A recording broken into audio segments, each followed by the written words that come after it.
إنك أنت العليم الحكيم. اللهم صل على سيدنا ومولانا محمد وعلى آل سيدنا ومولانا محمد وبارك وسلم وصل علیہ. دوستو بزرگوں، یہ جمعہ کا مختصر سا وقت ہے اور مولانا نے یہ فرمایا ہے کہ نماز کے مسائل کے بارے میں کچھ باتیں عرض کرنی ہیں.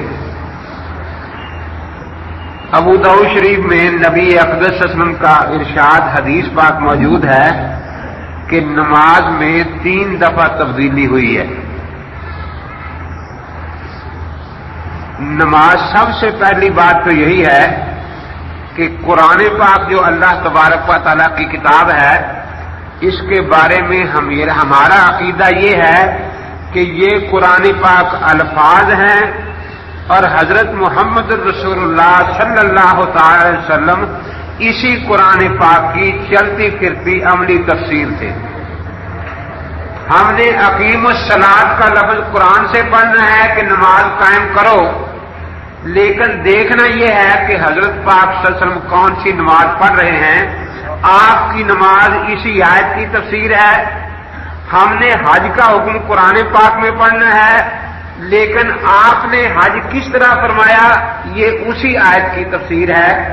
آپ کا جہاد، آپ کی سلو، آپ کی عادت، آپ کی عبادت اسی قرآن پاک کی تفسیر تھی. اس لیے یہ لفظوں میں قرآن پاک ہے اور آپ چلتے پھرتے قرآن پاک تھے. تو یہ سب مسلمان جانتے ہیں کہ قرآن پاک آہستہ آہستہ 23 سالوں میں نازل ہوا. اس طرح نماز کی تکمیل بھی آہستہ آہستہ ہوئی. مثال کے طور پر پہلے انبیاء علیہ السلام جو تھے ان کا قبلہ بیت المقدس تھا، تو ابتدا میں مسلمان بھی پہلے نبیوں کی شریعت کے مطابق بیت المقدس کی طرف منہ کر کے نمازیں پڑھتے رہے. اس کا حکم قرآن پاک میں نہیں آیا تھا، لیکن یہ پہلے نبیوں کا طریقہ چلا آ رہا تھا. اسی لیے نبی اقدس صلی اللہ علیہ وسلم اور آپ کے صحابہ پہلے نبیوں کے طریقے پر بیت المقدس کی طرف منہ کر کے نماز پڑھتے رہے. پھر اللہ تبارک و تعالی نے آیت نازل فرما دی فَوَلِّ وَجْهَكَ شَطْرَ الْمَسْجِدِ الْحَرَامِ. اب مسجد حرام کی طرف منہ کر کے بیت اللہ شریف کی طرف منہ کر کے نماز پڑھی جائے تو پہلی بات جو تھی وہ ختم ہو گئی، اور اس کے بعد آج تک مسلمان بیت اللہ شریف کی طرف منہ کر کے نماز ادا کر رہے ہیں. اسی طریقے سے نماز کے جو مسائل تھے اس میں پہلے اہل کتاب میں یہ مسئلہ تھا کہ وہ نماز بھی پڑھتے تھے، کوئی ضرورت پیش آتی تو باتیں بھی آپس میں کر لیتے تھے. اسی لیے بعض احادیث میں ملتا ہے کہ صحابہ نماز میں باتیں کر لیا کرتے تھے. پھر قرآن پاک کی آیت کریمہ نازل ہوئی قوموا للہ قانتین، اور بخاری شریف میں ہے حضرت زید بن ارقم رضی اللہ تعالیٰ عنہ سے کہ ہمیں پھر نماز میں باتیں کرنے سے روک دیا گیا. تو یہ بھی اصل میں اہل کتاب کا طریقہ تھا. اسی طریقے سے چونکہ نماز کے مسائل آہستہ آہستہ آئے اور آپ پر ایمان لانے والے صحابہ 2 طرح کے ہیں. ایک وہ جو ہمیشہ آپ کے ساتھ رہے، اور ایک وہ جو دوسرے علاقوں سے آئے، تشریف لائے، مسلمان ہوئے، چند دن حضرت پاک کی خدمت میں رہے، پھر اپنے علاقے میں تشریف لے گئے. احادیث میں جو اختلاف پیدا ہوا وہ اصل میں ان آنے جانے والے صحابہ کی وجہ سے پیدا ہوا کہ وہ جو کچھ حضرت کو 5ویں سال مثلا کرتے دیکھ گئے وہی جا کر اپنے علاقے میں بیان کرتے رہیں گے. دوسرے 7ویں سال تشریف لائے وہ وہی بیان کرتے رہیں گے. نہ تو وہ زمانہ ریڈیو کا تھا کہ جناب نبی اقدس صلی اللہ علیہ وسلم 4 بجے کی خبروں میں اعلان فرما دیں کہ اے میرے یمن والے ساتھی جب تم یہاں آئے تھے تو مسئلہ یوں تھا، اب مسئلہ یوں ہو گیا ہے. نہ وہ اخبار کا زمانہ تھا کہ پیچھے اخبار پہنچ جائے چھپ کر کہ بھائی اب حالات ایسے نہیں. اس لیے خود پاک پیغمبر صلی اللہ علیہ وسلم کو اس بات کا شدید احساس تھا کہ من یعش منکم بعدی فسیری اختلافا کثیرا، کہ جو میرے بعد لوگ آئیں گے وہ بہت اختلاف دیکھیں گے. کوئی کہے گا میں نے حضرت کو یوں کرتے دیکھا، کوئی کہے گا میں نے حضرت کو یوں کرتے دیکھا، کوئی کہے گا میں نے حضرت کو یوں کرتے دیکھا. تو یہ تو بات ہوئی کہ اختلاف ہوا کیوں. اختلاف احادیث میں ہوا آنے جانے والے صحابہ کی وجہ سے یا چھوٹے عمر کے صحابہ کی وجہ سے، کیونکہ چھوٹے بچوں کی عادت ہوتی ہے وہ پرانی باتیں بھی تلاش کرتے رہتے ہیں کہ پہلے کیا کرتے تھے، پہلے کیا کرتے تھے. اب اگر اللہ تبارک و تعالی ہم پر یہ بوجھ ڈال دے کہ تم خود فیصلہ کرو کہ فیصلہ کس طرح ہونا چاہیے، تو بڑی مشکل بات تھی. لیکن حضرت نے اس کے بارے میں قانون ارشاد فرمایا ایسا کہ عقل بھی مان گئی. فرمایا فعلیکم بسنتی وسنت الخلفاء الراشدین المہدیین، کہ جب اختلاف تمہیں نظر آئے تو میری سنت کے ساتھ خلفاء راشدین کا طریقہ بھی ضرور دیکھنا، کیونکہ خلفاء راشدین آ کر کہیں چلے نہیں گئے، یہ ساری عمر حضرت پاک کے ساتھ رہے ہیں اور دین کا نقشہ ان کی آنکھوں کے سامنے مکمل ہوا ہے. انہیں پوری اس بات کا پتہ ہے کہ یہ ہنگامی ضابطہ تھا، پہلے کی بات تھی، اور یہ دائمی سنت ہے جس پر عمل جاری رہا. اگر اسی ایک اصول کو سامنے رکھ لیا جائے تو پھر اختلافات نہیں رہتے. میں جب بنوری ٹاؤن کراچی میں پڑھاتا تھا تو کالج کے 5-7 لڑکے میرے پاس آئے، کہنے لگے جی کچھ مسائل سمجھنے ہیں. میں نے کہا بڑی اچھی بات ہے، لیکن کسی قاعدے کلیے کو سامنے رکھا جائے. اس میں تو شک نہیں کہ احادیث میں اختلاف ہے، کہ جی ہے. تو میں نے کہا کہ ہم وہ جب حدیث پڑھیں گے تو ساتھ خلفاء راشدین کا تعامل بھی پیش کریں گے کہ اس حدیث پر خلفاء راشدین کا تعامل رہا. اور یہ شرط ہے آپ بھی یہی کریں کہ صرف حدیث پاک نہ پڑھیں. دیکھو صرف حدیث پاک تو بیت المقدس والی بھی آتی ہے، وہ تو حدیثوں میں مل جاتی ہے کتاب. اس لیے یہ قاعدہ میں نے لکھ دیا کہ آپ اپنے مولوی صاحبان سے دستخط کروا لیں کہ صرف اللہ کے اختلافی مسئلوں میں اللہ کے نبی کی صرف حدیث نہیں پڑھی جائے گی، بلکہ ساتھ یہ بھی بتایا جائے گا کہ خلفاء راشدین کا عمل ان میں سے کس حدیث پر رہا. 6 دن بعد آئے، وعدہ اگلے دن کا کر کے گئے تھے. 6 دن کے بعد 4 لڑکے آئے اور نے کہا کہ ہمارے مولوی صاحبان نے دستخط کرنے سے انکار کر دیا ہے کہ ہم کلمہ نبی پاک کا پڑھتے ہیں، خلفاء راشدین کا نہیں پڑھتے. میں نے کہا کہ یہ جو حدیث حضرت کی ہے یہ تو نبی پاک کی ہے جس کا کلمہ پڑھتے ہیں علیکم بسنتی وسنت الخلفاء الراشدین المہدیین. پھر میں نے انہیں بٹھا لیا اور سمجھایا کہ دیکھو بہت سے لوگوں کو ایک غلط فہمی ہے کہ آپ لوگ 4 اماموں کو نہیں مانتے. اصل بات یہ نہیں، آپ 4 خلفاء کو نہیں مانتے پہلے نمبر پر. اس لیے یہ سمجھنا کہ یہ لوگ صرف ائمہ 4 کا انکار کرتے ہیں یہ بات صحیح نہیں. یہ خلفاء راشدین کے طریقے کو ماننے کے لیے تیار نہیں ہے اور نہیں تیار ہوں گے. اب نبی اقدس صلی اللہ تعالی علیہ وسلم نے 2-3 طریقے ارشاد فرمائے. ایک تو یہ فرمایا کہ میری طرف سے لوگ آپ کو اختلافی حدیثیں سنایا کریں گے. ایک حدیث سنائے گا، دوسرا دوسری سنا دے گا اس کے مخالف. تو اس وقت کیا کرنا ہے کہ جو حدیث کتاب اللہ شریف کے موافق ہو اس کو لینا ہے. مثلا ایک نے آپ کو حدیث سنائی کہ اللہ کے پاک پیغمبر صلی اللہ علیہ وسلم اور صحابہ بیت المقدس کی طرف منہ کر کے نماز پڑھتے تھے. دوسرے نے سنائی کہ بیت اللہ شریف کی طرف منہ کر کے نماز پڑھتے تھے. اب قرآن پاک کی جو آیت ہے فَوَلِّ وَجْهَكَ شَطْرَ الْمَسْجِدِ الْحَرَامِ، یہ اس کے ساتھ ملی نا. تو فرمایا کہ جو حدیث اختلافی حدیثوں میں کتاب اللہ اور میری سنت اور عادت کے موافق ہوگی اس کو اپنانا ہے، وہ میری طرف سے ہوگی. اور جو کتاب اللہ یا میری سنت کے خلاف ہوگی وہ میری طرف سے نہیں ہو سکتی. آپ کی طرف سے نہ ہونے کا کیا مطلب ہے؟ بعض اوقات فوراً یہ شبہ پیدا کیا جاتا ہے کہ کیا اللہ کے پاک پیغمبر قرآن نہیں سمجھ سکتے تھے کہ قرآن کے خلاف کوئی حدیث ارشاد فرمائی یا عمل کر لیا اور کچھ حدیثیں قرآن کے خلاف ہو گئی؟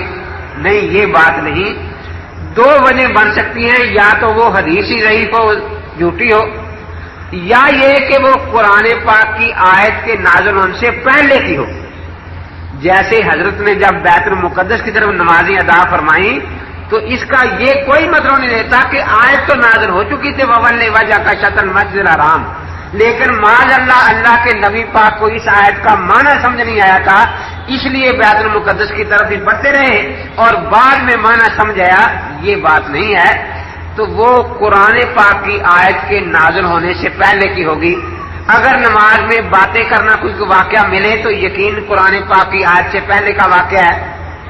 تو اسی طریقے سے نبی اقدس صلی اللہ تعالی علیہ وسلم نے ہمیں یہ قاعدہ بتایا کہ جب اختلافی باتیں سامنے آئیں، اختلافی حدیثیں، تو پہلے تو دیکھو کہ کتاب اللہ کے موافق کون سی ہے اور خلفائے راشدین کا عمل ان میں سے کس پر رہا ہے۔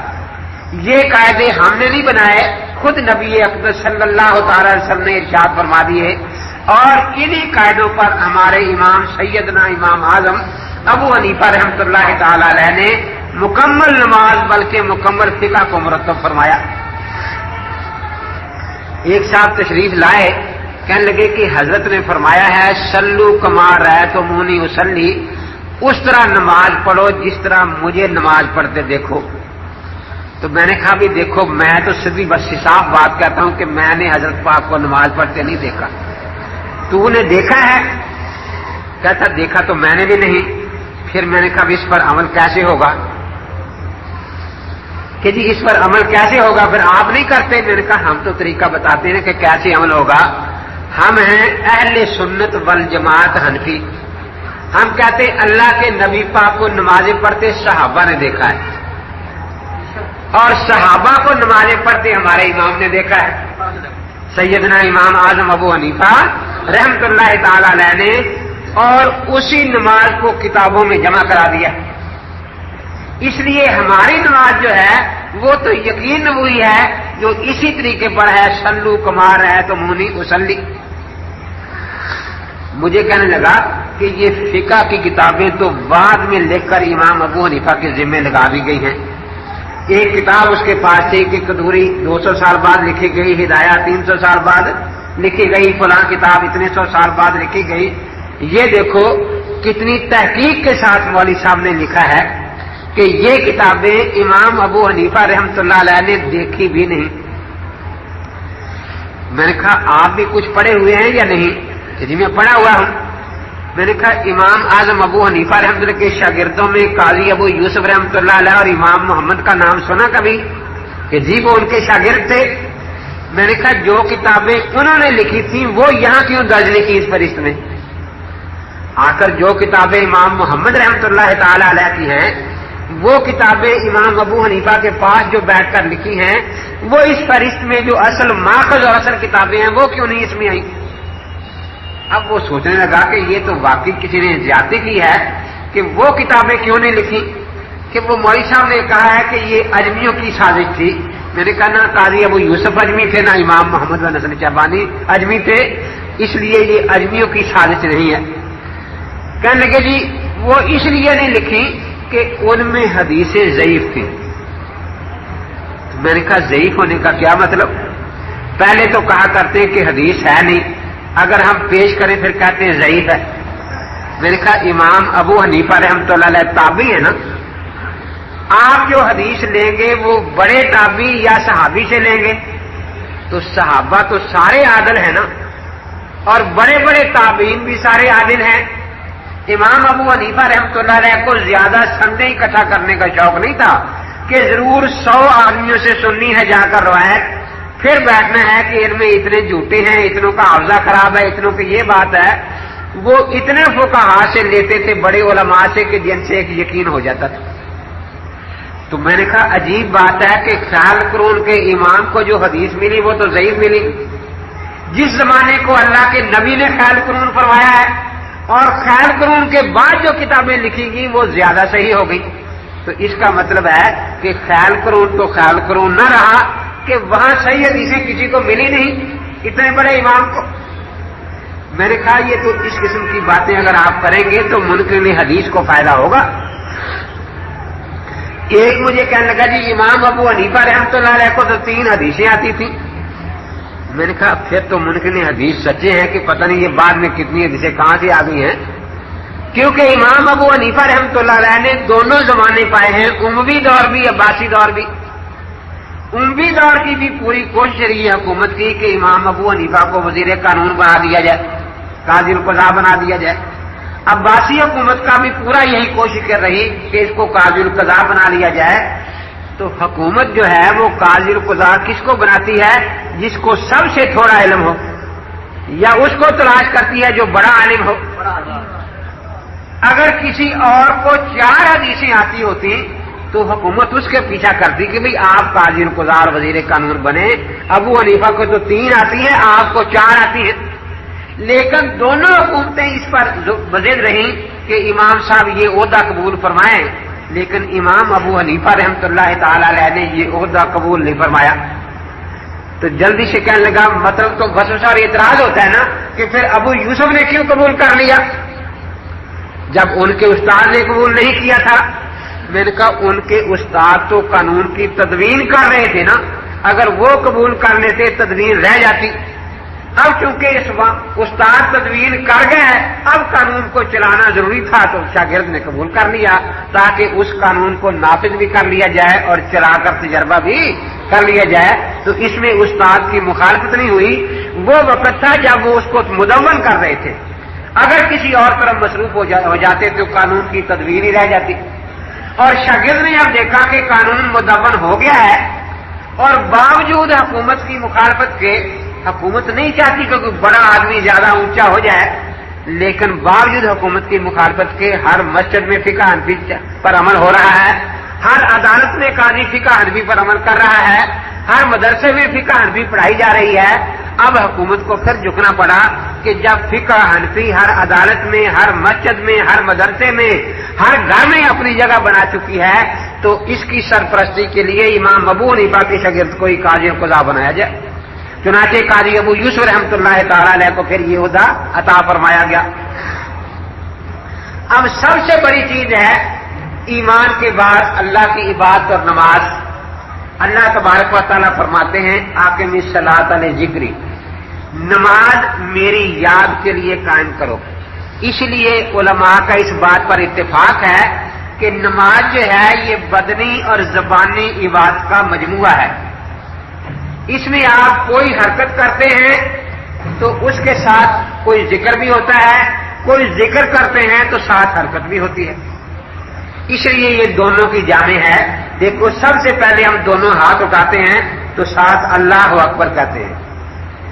صرف یوں ہاتھ اٹھا لینا یہ لغت کے اعتبار سے تو رفع ذہن ہے کہ ہاتھ اٹھا لیے، لیکن یہ شرعی رفع ذہن نہیں.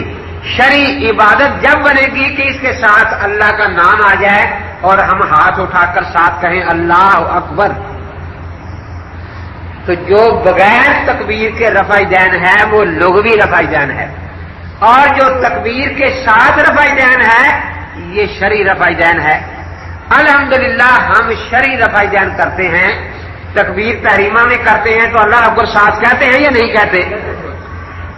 وطر میں قنوت کے وقت کہتے ہیں ہاتھ اٹھاتے ہیں تو ساتھ اللہ اکبر کہتے ہیں یا نہیں کہتے؟ عید کی تکبیروں کے ساتھ رفع ذہن کرتے ہیں تو ہر رفع ذہن کے ساتھ تکبیر موجود ہے نا اللہ اکبر. تو یہ وہ تکبیر رفع ذہن ہے جس میں ایک خوبی تو یہ ہے کہ یہ عبادت ہے کہ ہاتھ اٹھانے کے ساتھ اللہ کا ذکر بھی اس میں شامل ہے. دوسرے یہ کہ دنیا کی کسی حدیث کی کتاب میں ان کے خلاف کوئی حدیث نہیں. پہلی تکبیر کے وقت حضرت کا رفع ذہن نہ کرنا دنیا کی کسی کتاب میں یہ روایت موجود ہے کہ آپ نہیں کرتے. وطر کی قنوت کے ساتھ آپ تکبیر لیں آپ اس کا کرنی ہے. ایک تو یہ کہ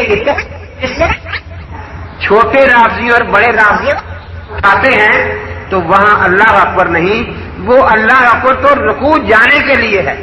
اس لیے اس کو تکبیر انتقال کہتے ہیں کہ کھڑے ہو کر اللہ کا لفظ شروع کرنا ہے اور گھٹنوں پر ہاتھ رکھ کر راہ کو ختم کرنا ہے. تو ان کو تکبیر انتقالات کہتے ہیں.